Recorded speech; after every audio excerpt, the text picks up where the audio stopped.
12వ అధ్యాయం.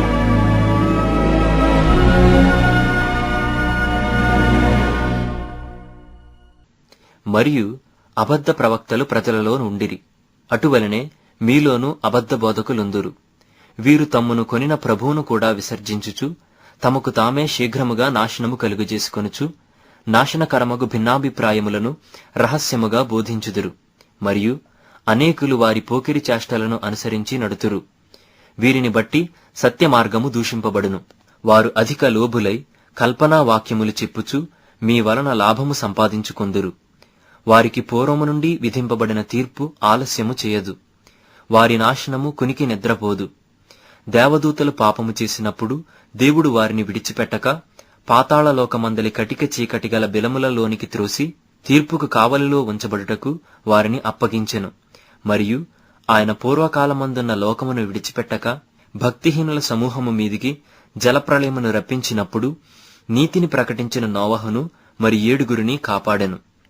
మరియు ఆయన సుధమ గొమర్రాలను పట్టణములను భస్మము చేసి ముందుకు భక్తిహీనులగు వారికి వాటిని దృష్టాంతముగా ఉంచుటకై వాటికి నాశనము విధించి దుర్మార్గుల కామ వికారయుక్తమైన నడవడి చేత బహుబాధపడిన నీతిమంతుడగు లోతును తప్పించెను.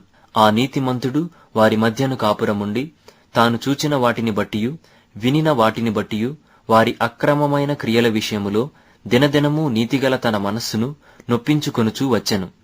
భక్తులను శోధనలో నుండి తప్పించుటకును దుర్నీతిపరులను ముఖ్యముగా మలినమైన దురాశ కలిగి శరీరానుసారముగా నడుచుకొనుచు ప్రభుత్వమును నిరాకరించుచు శిక్షలో ఉంచబడిన వారిని తీర్పు దినము వరకు కావలిలో ఉంచుటకును ప్రభువు సమర్థుడు.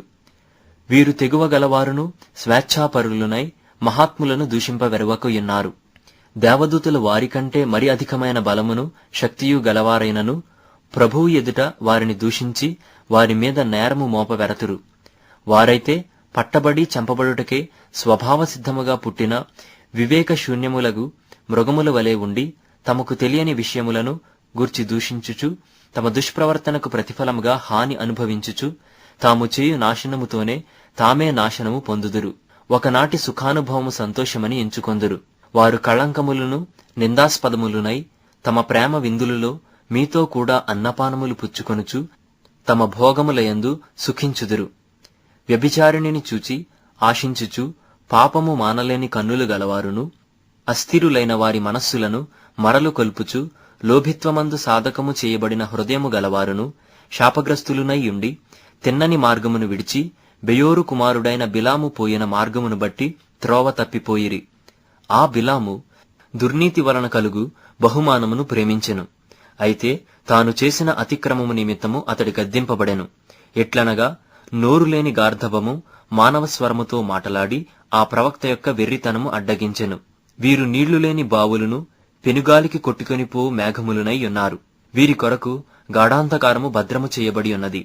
వీరు వ్యర్థమైన డంబపు మాటలు పలుకుచు తామే శరీర సంబంధమైన దురాశలు గలవారై తప్పు మార్గమందు నడుచువారిలో నుండి అప్పుడే తప్పించుకొనిన వారిని పోకిరి చేష్టల చేత మరలు కొల్పుచున్నారు.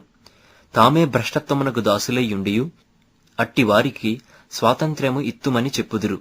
ఒకడు దేని వలన జయింపబడునో దానికి దాసుడగును కదా.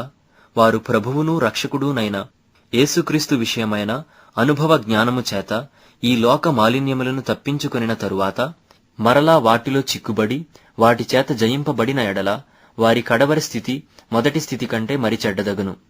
వారు నీతి మార్గమును అనుభవపూర్వకముగా తెలుసుకొని తమకు అప్పగింపబడిన పరిశుద్ధమైన ఆజ్ఞ నుండి తొలగిపోవుట కంటే ఆ మార్గము అనుభవపూర్వకముగా తెలియక యుండుటయే వారికి మేలు.